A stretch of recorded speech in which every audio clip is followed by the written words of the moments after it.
So tracking food isn't necessary if you eat enough clean food. So now this is where people really need to be careful, especially the large majority of the population. So when we think of things like clean foods, we can go ahead and think of things like whole grain pasta, nut products, granola. All of these foods are classified as clean, but are very high calorie dense, and when not tracked, can easily put a person into an excessive calorie surplus. So how would you go about eating and not tracking, but also having a much lower risk of putting on excessive amounts of body fat? Protein sources. So protein is the most satiating macronutrient there. So you can eat a pretty good amount of protein sources and be well satiated and full.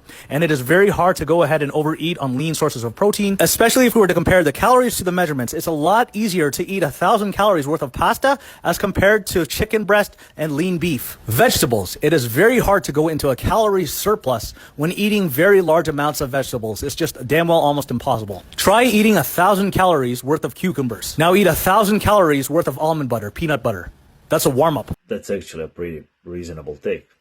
Nothing you said is necessarily wrong. On the contrary, for most people, that's a pretty good advice. With that being said, and I know you're tired of me repeating this, the only bulletproof way to have a complete control over our body composition is to track calories and macros.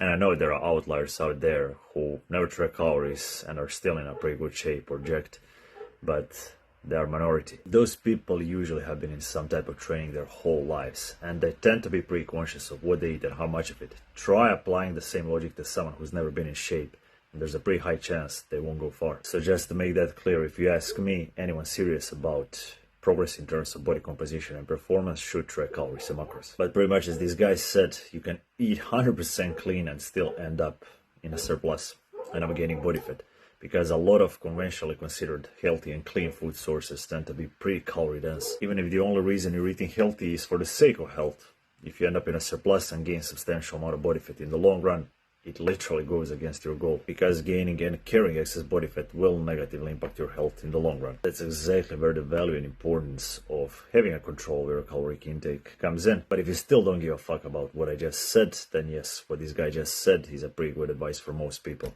Prioritizing lean protein sources and veggies in your diet certainly increases the odds of not overeating.